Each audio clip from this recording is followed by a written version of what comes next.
নমস্কার বন্ধুরা, আমরা চলে আসলাম নতুন একটা ভিডিও নিয়ে। তোমরা সবাই কেমন আছো? আশা করি ভালো আছো, সুস্থ আছো।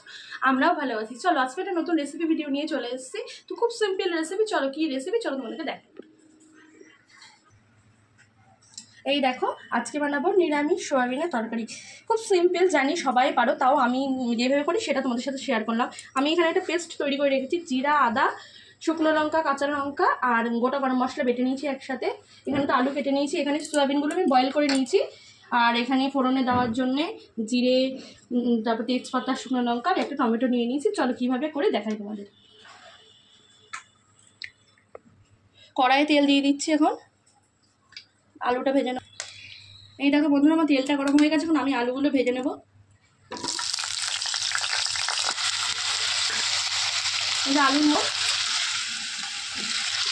আলুর মধ্যে লবণ আর হলুদ দিয়ে ভেজে নেব লাল লাল করে।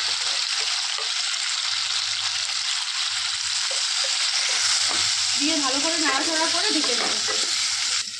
5 মিনিটের জন্য লো ফ্লেমে এখন ঢেকে দেবো, যাতে আলুগুলো একটু ভালো করে সিদ্ধ হয়ে যায় আর ভাজাটাও ভালো করে হয়ে যায়। এই যে চলে আসলাম 5 মিনিট পর। দেখো আলুগুলো পুরো ভাজা হয়ে গেছে, একদম লাল লাল করে। এখন আমি তুলে নেবো।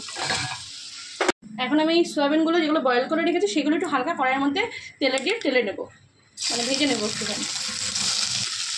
একটু লাল লাল করে ভেজে নেবো। মোটা নুন হলুদ আমি কিছু দেবো না, এমনি শুধু হালকা করে একটু লবণ দিয়ে সিদ্ধ করেছি, এই জন্য হালকা করে আমি একটু ভেজে নেবো।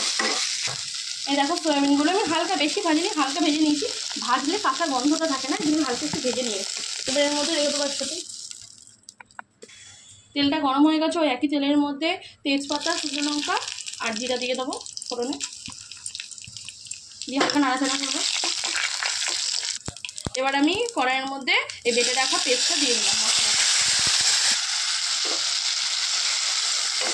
এই মশলাটার মধ্যে লবণ,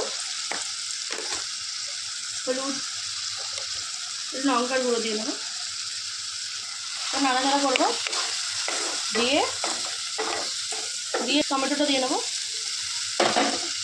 দিয়ে ভালো করে মশলাটা কষাবো 5-10 মিনিট ধরে। ভালো করে মশলাটা কষিয়ে নেবো। আমি একটু জল দিয়ে নিয়েছি, জল দিয়ে একটু কষাবো।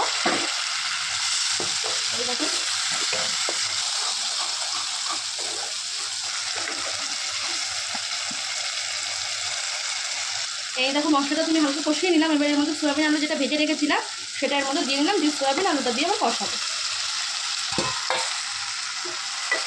ভালো করে মশলাটা সাথে মাখিয়ে নেবো।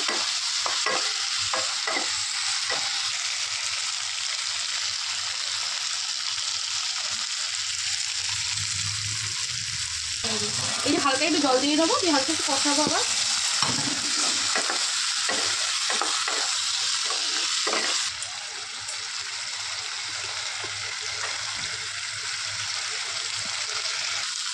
এই যে আমাদের কষানো হয়ে গেছে। এখন 10 মিনিটের জন্য আমি একটু জল দিয়ে এটাকে ঢেকে দেবো লো ফ্লেমে, যাতে সয়াবিন আলুটা ভালো করে সিদ্ধ হয়ে যায়। নাড়াচাড়া করে নিই। লো ফ্লেমে 10 মিনিটের জন্য ঢেকে দিলাম। ততক্ষণ তোমরা আমার চ্যানেলটা যারা নতুন বন্ধু সাবস্ক্রাইব করো, লাইক করো, ভিডিও কেমন লাগে কমেন্ট করো, ভালো লাগলে শেয়ার করো। আর যারা এখনও সাবস্ক্রাইব করোনি তারা প্লিজ সাবস্ক্রাইব করে আমাদের পাশে থাকো, সাপোর্ট করো, যাতে আমরা অনেক দূর এগিয়ে যেতে পারি। আর অবশ্যই সবাই বেল আইকন বাটনটি প্রেস করে রাখবে, যাতে আমি নতুন ভিডিও দেওয়ার সাথে সাথেই তোমাদের কাছে পৌঁছে যায়। তো ফিরে আসছি আবার 10 মিনিট পর। এই যে আমি 10 মিনিট পর ফিরে চলে এসেছি। এখন ঢাকনাটা তুলে দেখবো। এই দেখো কি সুন্দর সিদ্ধ হয়ে গেছে। সয়াবিনগুলো সিদ্ধ হয়ে গেছে, আলুগুলো সিদ্ধ হয়ে গেছে। তো আমার সয়াবিনটা পুরো রেডি হয়ে গেছে। একটু নাড়াচাড়া করে নেবো, বেশিক্ষণ না, প্রায় রেডি।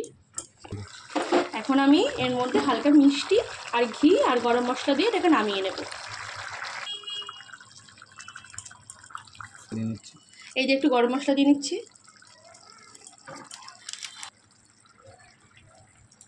একটু নাড়াচাড়া করে নামিয়ে নেব। পুরো রেডি হয়ে গেছে।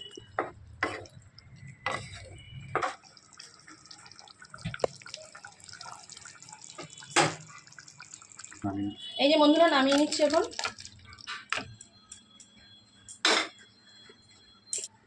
তো বন্ধুরা আমার নিরামিষ সয়াবিনের তরকারি পুরো রেডি হয়ে গেছে। দেখো দেখতে কেমন হয়েছে অবশ্যই তোমরা কমেন্টে জানাবে, দেখে নাও।